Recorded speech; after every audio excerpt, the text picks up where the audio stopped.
Product placement. Tape Right. that. No free ads. Fucking No free Coca-Cola. ads. Fuck you, Coca-Cola, pay me, motherfucker. All right.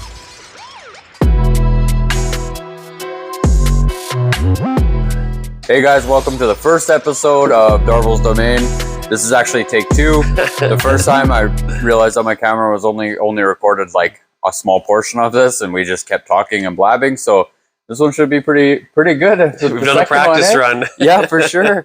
Yeah, so we're just at my shop, Resurrection Auto Detailing, Tint and Protection. The whole point to this is to kind of bring in different forms of business, and then just kind of showcase how different businesses, the way that they do things kind of suits other businesses. And at the end of the day, the way that we all kind of do things is very similar. So I'm joined here with Scott McDougald. He is a commercial insurance specialist. So we're going to kind of chit chat about that and yeah, see if we can maybe educate you guys on something. So, so where do you work, Scott? I'm with Cooperators Insurance here in Brandon. Our office is called Collins and Associates, but we have a working relationship with Cooperators. So we represent them. We sell Cooperators products. All of our branding and stuff like that is Cooperators. Okay. But yeah, we're the only one in Westman. There is an office, I guess, up in Dauphin, but you're starting to get into the northern region up there. Right. And then a couple in Winnipeg, but pretty well southwestern Manitoba. That'd be your. We're the only coverage. Cooperators, yeah, Nice. Which is nice. Yeah, that's awesome. Yep. So tell us a little bit about yourself. About myself, okay. So I've been with Cooperators about 7 years now. Most of that doing commercial insurance. We all kind of do the basic stuff, home and auto as well. So I've been doing that the whole time, and then probably 5 of the last 7 been really focusing on commercial. And I really enjoy it because people are passionate about their businesses. Right. A lot of times people get home insurance because the bank makes them get it. Whereas people like talking about what they do. They like trying to, manage the risk and coming up with different solutions. And I like to be the one to help them do that. Right. That makes sense. And I mean, like the risk compared to like commercial to residential, I mean, there's a risk with residential, but when you go in for your mortgage, they kind of have the opportunity or options where you can purchase the insurance through them. So it makes it a little different. The conversation's different, right? Because they don't want anything to happen with their home, but they know that when they get into business, there's a risk there, right? And they have to protect that risk or the growth that they're doing. They want to make sure that they protect exactly. that. So Yeah. There's some similarities and there's some differences. Obviously, you have your building or your structure, like your shop would be similar risk exposures to your house. But then depending on the type of business you operate on, you could have different stuff as well. And then obviously you have the foot traffic and more people coming and going from here than you would at home, and tools and things like that as well. So yeah, that makes sense. And I mean, you have people's personal vehicles, right? Like we have a client's bike behind us, and that kind of stuff. So yeah, there's always that stuff you got to protect. So inside the business, like how's that structured? Like, are you building a book of business inside the business? Or are you kind of like, are you employed by them? Like how does that kind of work for you? So it's kind of nice. My compensation is like a base plus commission. So there is that safety net, which is nice if things are slow. But there's lots of opportunity for growth, and if I want to hustle and get out there and pound the pavement and do prospecting and work on my relationships, there's lots of potential that way as well. And so it's nice. It keeps me motivated. Yeah, for sure. For sure. And and you do that a lot, like we're Wheat City networking together, where we have a lot of really key people in there and stuff, and it's kind of how we became friends. And that group's been great. Yeah, it's awesome. Right? I love it. Yeah. So I mean, that's super important. Like even when I just did like tire sales before, it was always important. I always tried to get out to events and stuff and talk to people because you just never know who you're gonna hit. Right? That's exactly like super important. So if someone was to come into Collins and Associates and they were like, "Hey, I'm starting a shop, so we'll just use detailing because it's a little easier for me to understand. I'm starting a detail shop. What do I need? And like, what are 3 components that you guys are like going to look at?" Okay, so if you're just brand new starting, like how you started out, you said, kind of box full of products and working from home, I would say your most important policy or product to get first is your garage policy. Right. That's just being because you are in the care, custody, and control of somebody else's vehicle. And if you were to damage that, and didn't have a garage policy, you're personally liable for that. Right. After that, a commercial general liability is also important, almost as important. Still, I would say as important. Right. And that's kind of your general liability, and that's where you add in your building and your tools, things like that, your slip and falls, things like that. Once you start having foot traffic, once you have those two and you've kind of grown a bit, maybe move from a side hustle to something full time, you can start looking at disability, life insurance. If you were to get hurt at work or even away from work, your income could be jeopardized there. Right. And then even once you're even more established, we start looking at benefits and stuff like that for yourself and for your staff. And it's nice to attract good employees when you can offer them something. Yeah. In that sense too. That's super important. I know a lot of people, when they come here and we talk about in the interview, the second I say like we have group benefits, like, oh, and then like I know, obviously we started, it was just slow growth of adding people, right? And then once we got to kind of like the threshold, I think we were at like 6. Pretty much 5 of them were like, hey, it would be really nice to have. Yeah, as soon as you have 3 people, you can apply for group benefits. Oh, cool. Okay. And so if you have only 3 and one of them doesn't want to, then you're kind of got to get one more. But if you if you have 6, odds are probably most people want it anyway. Yeah. Whether the company pays for it for them or they chip in, whatever. But yeah, as soon as you have 3, you can qualify for group benefits. That's cool. So, what sort of things would they need? Like, what kind of information would they need from you if they were looking for that kind of information? Like, I know when you came in here, and our last shop, you kind of looked at the building size and stuff. So, like, what kind of stuff would you be looking for? So for the garage policy, you need your driver's license number, just basically your personal information. Okay. After that, it's more, what is your lot like? What is your building like? Are you operating inside or outside? Is your yard secured, lighted, fenced, things like that? How many customers' vehicles do you have at any one time? What would the maximum be for any one of those vehicles or for the group of vehicles? If you had 4 $100,000 cars in here, that could potentially be a pretty big loss compared to, one $40,000 car, right? Yeah. So, it's kind of like more of a risk assessment. That's exactly it. Okay. Yeah. And then for the CGL, building details, age, style, square footage, updates. How old's the roof? What kind of mechanical systems, heating, cooling, hot water tanks, things like that. Okay. What limit of liability you want? I suppose most $2 million is sort of industry standard, but a lot of places require 5, just for working contracts and stuff like that. Right. So that's pretty common too. And then sort of an evaluation of your inventory and your tools. Okay. Yeah, tools and equipment, I guess, which it does include tenants improvements. Okay. So if you do some renovations, that part of your equipment limit, all sort of things to look at there. Okay, that's cool. Yep. Yeah, and I know like the one time when you were up here was like the day we had like almost $1 million worth of vehicles like in and around the building, and you're like, okay, and we had a boat, and you're like, okay, so the boat is a little bit different. We have to look at this and we have to look at this. So I mean, it was kind of nice because I didn't know that, and I made sure that we were insured. Like I'd rather be over-insured than under-insured. Yeah, exactly. Right? So. And there is a ship keepers type of policy as well for boats, because they're not like they're not on the road, a plated vehicle sort of thing. So we discussed and definitely that's things that are powerful. Yeah, because things like that can get quite expensive as well, and you don't want to be on the hook for that if something happened, for sure. I think that boat that was here too was like a $200 and some $1,000 custom built fishing boat. So like, you don't want to be stuck with that, right? And then you got like a Porsche GT3 RS track only car out front, and I'm like, okay, we're sitting at like almost $500,000 there. So that's getting a little dangerous if you don't have the coverage, right? Which we did. We always have, like since I was first started, got it. So that was pretty cool. So the difference between garage policy and like general liability, like they're very important, and they kind of walk like hand in hand, right? So what's the difference between the two of them? The biggest difference between the two is that the garage policy covers MPI insured vehicles. Okay.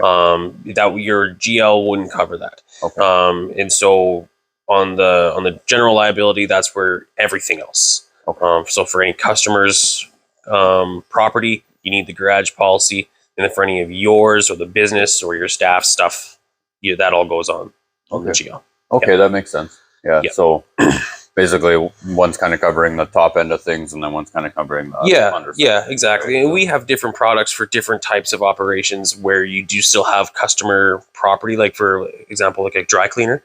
Okay. So it's not like your suits are insured through MPI; they're part of your personal property on your home insurance. So because that's still covered under the client's stuff, we put what's called a Bailey's coverage. And so if something got damaged or wrecked while it's in your care, there's coverage for that. Okay. And but just with MPI, it's not part of your personal property on. So my wife Cheryl, she's a hairdresser at Seoul, and there's like 13 girls that work there. Yep. I think there's like 13, maybe more. I don't know. They're always growing every time I talk to them.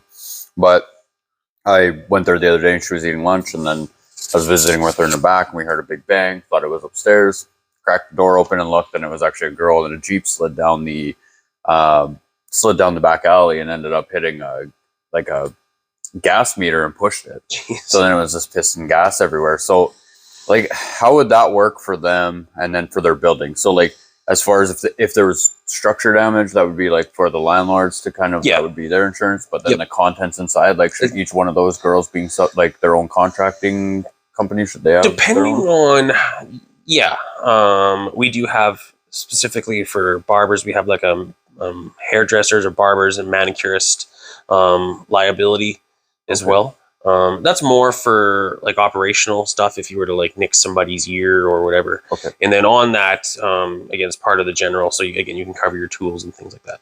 Cool. The thing being is, depending on what the value of your equipment or tools is in that sense, it doesn't always make sense to cover that. I know sometimes when people are starting out, they have, a few $100 or $1,000 worth of stuff. Right. And when you look at your deductible, it might not be a great value option. Yeah. It's available, but what you would get out of it might not be worth the cost. But then, as you gain more experience, more clients, you start to look at nicer stuff. And I know some of those clippers can get pretty pricey. Yeah, like Cheryl's got a big professional set, and then they have like body contouring there and spray tanning and like all that stuff is like very expensive equipment, right? Oh yeah, so, like they should probably be covered for that for sure.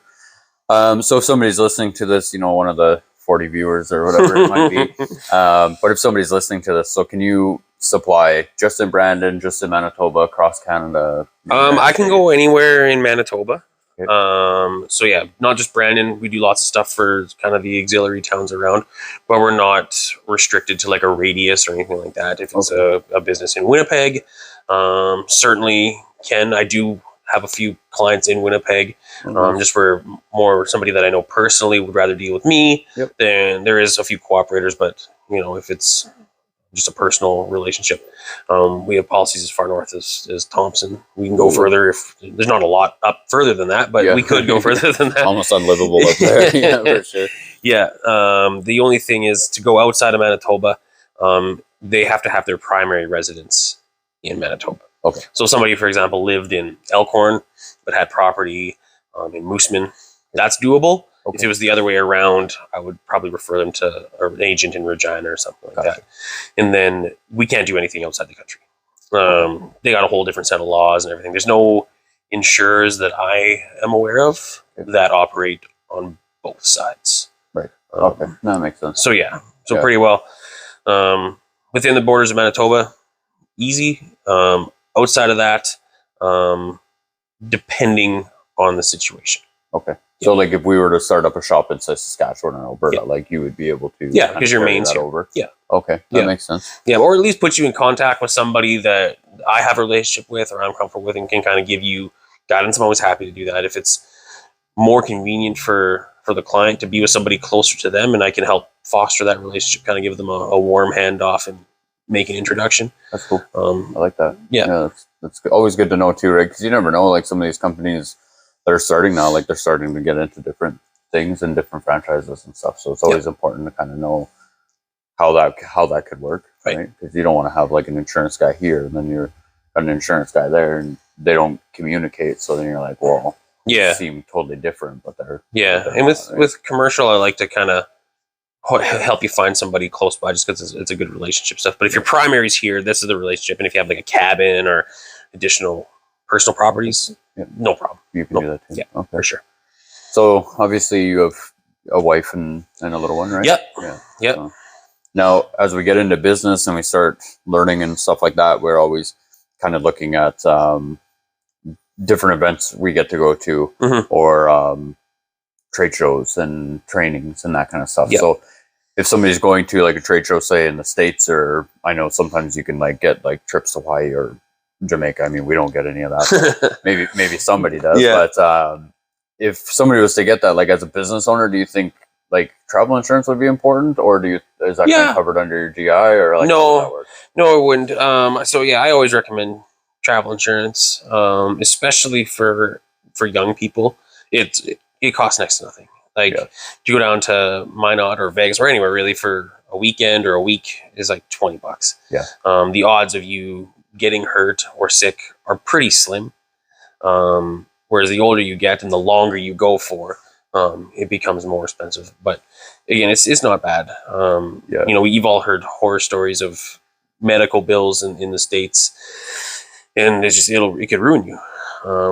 For just a quick conversation. A lot of times there's coverage through, you know, Visa or CAA or whatever like that too. And we can work in cooperation with those. You know, if you're only qualified for 8 days, we can top you up to 12 or something like that as well. But I know, like when we went to Vegas and then when we went to Florida and stuff like that, for different conventions and trainings and stuff, like I did get travel insurance. You just never know, right? Like you never know what could happen in the midst, or plane crashes or something. Yeah, and we just did it over the phone. Like I can email your documents. It's super pretty simple that way. Very slick. For sure. So should people insure their tools and contents, and then will that cover theft or damage? Yeah. Again, it depends on the value. And when you're just starting out, it might be better use of your dollars to get more tools or something like that. But once you've accumulated sort of whatever amount that is, and everyone's different, but an amount that would be difficult to sort of out of pocket replace, you can start looking at transferring that risk. And you can do things to mitigate that risk beforehand, right? You know, locking cabinets or security or things like that. But at a certain point, you just become big enough that definitely recommend transferring that to an insurer.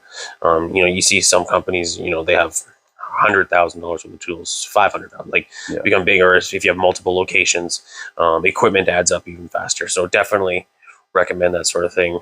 And then we have 2 levels of coverage. The first one is like a named perils, so there's a list of everything that's covered. Everything on the list is covered, and it's a long list, and pretty well everything's on there. But anything not on the list isn't covered. And then sort of on the flip side of that, we have like a comprehensive or an all risk level of coverage. A little bit more expensive, but it's a little bit more inclusive, right? And so it's a short list then of exclusions, things that are generally uninsurable, kind of catastrophic stuff, acts of war or things like that. And then, so anything then not on the exclusions list is covered. So I'm not covered because it feels like being a detailer. Sometimes I'm always at war. I think it has to be a declared war. Oh, okay. Oh, man. I have a buddy in Winnipeg, and he has like a couple like service trucks, and these fucking things get broken into, like I swear monthly. Right. So like, is there a way for him to like protect just those contents inside, or like how would that work? See, that one becomes difficult, and we have had that. You know, a couple companies sort of close to the Saskatchewan border in the last little while that had multiple break-ins. It's an unfortunate thing where it seems, you know, once it happens once, people know that you're getting probably new stuff and know how to get in there and maybe attractive to come back. Especially if you're sort of small town and remote. Like you might be, even if you have a security system, it might be 40 minutes away and they're long gone. It's sort of an unfortunate circumstance where we can cover you sort of once, twice, depending on the timelines in between, maybe even 3. But after that, they're going to want to. Then you'll have to look at like how you're safe, like how you keeping everything safe. That's exactly it. Security. Yeah, they're not gonna. They're gonna require some serious, work from the insured, Yeah. to show that they're doing everything they can. Right. And even sometimes that's not enough. But at least for, you know, a first time or second time, if it's not your fault, yeah, for sure. Yeah, covered. Well, in Winnipeg's so terrible because there's nothing but crackheads around there. Oh, so like, it's like you can't park anywhere. You can't even. I know the one time you had to park like in a compound and they're like so broken and jacked all the fools. Like it was crazy. No, even just personal vehicles. I know a handful of people that just they go to Winnipeg for the weekend and try to, you know, have a nice time with their family and come out in the morning and their window smashed. And not even necessarily that anything was taken. It was just to just look, I guess, or change. Change. Like, grab change, right? Yeah, like, it's like things that you can turn over easy. So brutal. Catalytic converters, shit like that. See people like starting to like weld shit up to their catalytic converters. It's so funny. Times are tough. It's like, it's weird, man. It's a different world. I remember like being younger and like the worst thing you did was like rub a soap bar on somebody's windshield because you thought you were so badass. You know, it's like cut off a catalytic converter and call yourself deadly. You know? It's tough. Yeah, for sure. So as we kind of enter into business, we always want to be able to help in the community and give back where we can and that kind of stuff and be as helpful as possible. So we started joining like boards of directors for different things, charities, housing complexes, you know, food banks and that kind of stuff. So now, would you say like the board of directors should be personally insured? Now, and I know you've talked about this before in Weed City Networking, but it's honestly something every time you bring it up, I'm like, I should think about that a little bit more because I've never asked the questions. So yeah. So in my opinion, I wouldn't join a board that didn't have D&O or directors and officers coverage. Main reason being is because you can be personally liable for the actions of the board. And so that's tough when, you know, a lot of these boards are volunteer. You're just trying to, like, for the betterment of your community, whether it be, you know, like trying to find kids, you know, after school programs or daycares or food or any of these. Yeah, it's almost all to better your community. These people are putting their own time and to risk personal assets would be tough. And it's not an expensive coverage to get. And the nice thing about D&O coverage too is that it then extends to any other boards that you might be representing the interests of the original company. So I think I kind of gave an example before. So if like you had company A and you have a D&O coverage for your board of directors, and that board sends one of its members to sit on company B's board for whatever they're working on. If this company didn't have coverage, the person that's from this group originally is covered. The other 7 or 8 members might not be, but if you're representing the interests of the original business or board of directors, it extends to that as well. See, and I think that's super important to know because, like, think about how many people join, like, you know, their kid goes to a daycare, so then they go under the board of directors. Like, if something was to happen in that daycare and they didn't have that, like, they'd be liable. So imagine just trying to put your kid into the daycare and then all of a sudden, like, now you're personally being sued or whatever the case is because the board of directors made a bad mistake. And that happens all the time. And potentially, you know, sometimes you're not even there to like go through it. So that's crazy. So, or different sports groups or gymnastics or like a lot of nonprofits. And we really try to kind of be a champion in the nonprofit sector. We have various products besides the D&O that are aimed at, you know, charities and nonprofits. They're pretty awesome stuff. That's awesome. That's always a good thing to think about. A lot of people don't, right? Because they're like, not for profit, that's whatever. Yeah. Well, it's those companies that operate on such thin margins too. A lot of times government grants or fundraising. And we have premium capping so they can kind of rely on what the insurance is going to cost. It's a maximum of 5% per year. So you can kind of bet on it never taking a huge hike on you. When you're trying to figure out your budget for the year. Definitely very helpful. Yeah, for sure. Do you do farming insurance too? We do. I don't personally, but we do have a couple agents in the office that do. So I spend my time doing the commercial, and then Marcy, who's on mat leave, well, for I don't know when this comes out, but she might be back. She's back in a couple weeks. And then Carmel dabbles a little bit, and then Drew has been taking the bulk of that while Marcy's been off. definitely do. There's lots of farmers around. Yeah. And it's a business too, right? So you have your structures, you have your equipment. That's what I was Some going to have ask. very high limits of equipment. Yeah, and that's what I was going to ask. Like, is there a big difference between, like, say, a farm and then, like, a business? No, not really. There's really not, right? Like, you have your general liability, you have your equipment, like, all insured and stuff. You have your tools insured, your employees insured, like, like it's all kind of relatively the same, right? Yeah, very similar. Yeah, we have commercial general liability. There's farmers general liability. Some differences, a lot of times at the farm we have a homeowner's policy built in within that because people live at their farm typically, right? And it feels like you might live at work, but probably don't sleep here too many nights. Right? Yeah, some days. Yeah, I mean, it's not as bad as in the doghouse. I've slept on this couch many times. Yeah, quick naps. Yeah, and another thing with farms is a lot of times too, it's family run stuff, and so there's a lot of potential for life insurance on that. Okay. And there is for commercial too, a lot of family owned businesses as well, but just to pay the taxes or things like that. If a farm can be, it's just sad. You see stories where the grandpa passes away or something like that, and the uncles and aunts or the kids want to take over the farm, but to pay the tax bill, they got to, and so you can cover that with life insurance. And same with the business, right? If you wanted to pass the business down, or if you have a partner in business, and if you were to pass away, well, all of your assets or your half the business would go to your estate, right, or your spouse. Yeah, and maybe they don't want to operate the business. Maybe your business partner isn't comfortable with them owning half the business. Right. Again, you can use that to buy them out or something like that. Okay, as well. That's cool. Yep. So, if people are looking for you, what's the best way to come find you?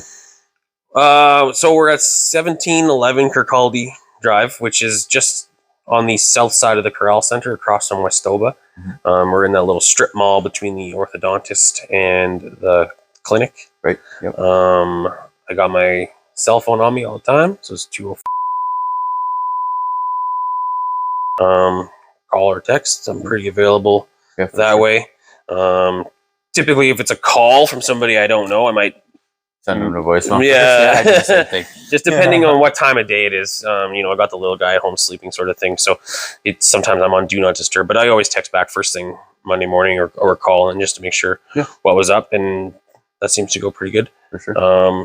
Trying to be involved in the community, like I said, doing the networking and meeting people and making friends and doing all sorts of things. So just trying to be as available and as approachable as I can. I mean, you guys do a really good job of that. Like, I know anytime I come in there for car insurance or look at our insurance through the shop or whatever the case, like coming in there, it's always very welcoming once you get to know everybody. Like, Drew is literally one of the nicest guys he's awesome. I've ever met. Like, he's very welcoming. He's, he comes out of his office just to say hi once he realizes it's me. And I'm drawing a blank, but the lady that works at the front. Yeah, it's Carmel. Carmel, yeah. And Cassie's up at the front too, but depending on time of day, it's usually Carmel. She's the first face you see. Yeah, I've dealt with Carmel quite a bit, and she's amazing. She always chit chats, and she always has good conversation, which is super important when you're for sure getting into a smaller business like that and stuff. Like it's we have such a great working environment right now too. Like, we're all friends. There's lots of smiles and laughs, and it just makes the day go by quick, and everyone's. If you need to duck out early or something like that, or an appointment, or someone's kids are sick, everyone's willing to step up and what goes around comes around, right? Yeah. So it's been awesome. And that's super important, because even when we did like coffee time at the Resurrection, like that's the one thing almost everybody in my team touched on, like the environment here. We just try to make it, fun and friendly. And we have clients come in. Like, I had a client yesterday, and I was about to get him about his brother, like, I'm like, oh, so sorry to hear that, but they love it because they get into the jokes and the banter, and they feel comfortable. So every time they come in here, they want to chat, or they want to get to know you a little bit more, because they're like, what, like, that place felt nice. So I think that's super important. And I don't know, I love your guys' business. Yeah, I have friends now that I've met through being a client. Like, it's kind of an interesting feeling. The first couple times when I had like somebody that I didn't know other than through work, like, add me on Facebook, and just like we've just developed a friendship. Right? Yeah, and then you guys start talking about kids and exactly, like your personal lives, and then you're like, oh, shit, let's go for lunch. Yeah, we're the same way. That's why we always tell people, it's like clients, friends, then family. Yeah. Like, and we treat all of our clients like that. And I love the way that you say clients, because that's what we call like our customers as clients. I just feel like customers are like a one-time transaction. Yeah, it's transactional, eh? And then clients are like for long-term. Yeah, relationship based. So like Walmart has customers, Right. because yes, they're coming in all the time, but they're coming in, you know, for one thing here, one thing there type of thing, or whatever the case. They also don't interact with the client. I feel like the interaction between staff and person is different between a client and a customer. So no, it's awesome, man. I appreciate your time for sure. Sorry, the first one didn't work out. That's all right. It was a really good one too, but I think this one we really nailed some key points on insurance, because I think it's so important for people to understand. We, you know, detailing especially, we see a lot of people operating out of their vehicle. Like it's honestly a low dollar to get started. I mean, some people think they just buy a vacuum and some cleaning product and off they fucking go and they're cleaning cars, right? But it's really not like that. Once they get into it, they realize, oh, okay, well, it's not like this. Or, you know, they operate out of their garage, because or sometimes in some cases their parents' garage, so that way they can try and make some extra cash and stuff. And like, I always kind of welcome that, because obviously, like, I think detailing is that important. So if people don't want to deal with us, like, at least deal with somebody doing it. But I think it's super important, because then the problem with that is I get really nervous for my clients, because I'm like, please just make sure they have insurance. Like if something happens, if your car's in there overnight and somebody breaks in, or the furnace light's on fire, or the heater, or whatever the case, like, please just make sure that they have insurance, because I don't want to see you lose your vehicle because somebody else's neglect, right? Yeah, so for sure. I'm always very, very keen on that. So it was awesome to be able to sit down with you for the first Darville's Domain podcast. So yeah, thanks for having me. I listened to a lot of podcasts. I've always wanted to be on one. Now you are, Now you and Drew will have to start 4:30 to 5 with Drew and Scott. We joke about it. I don't know if I'd want to record all that. There's still we talk about it. Sometimes I think that too. I'm like, I should just have a camera on me all the time. Some of the shit I say, like, people are like, oh, it's a different world now than when we were kids. I couldn't imagine growing up with everyone having a cell phone in their pocket, and you see those confrontations at Walmart, or when people pull out their phone, and it's just, I hope that never happens to me. Right. You never know. Yeah, man, awesome. I appreciate your time. I really appreciate you coming in on a Friday evening to come in and record this. But no, it's fun. It'll be good. Right on. Awesome. Thanks for having me. Awesome. We'll see you guys next week on Darville's Domain Podcast.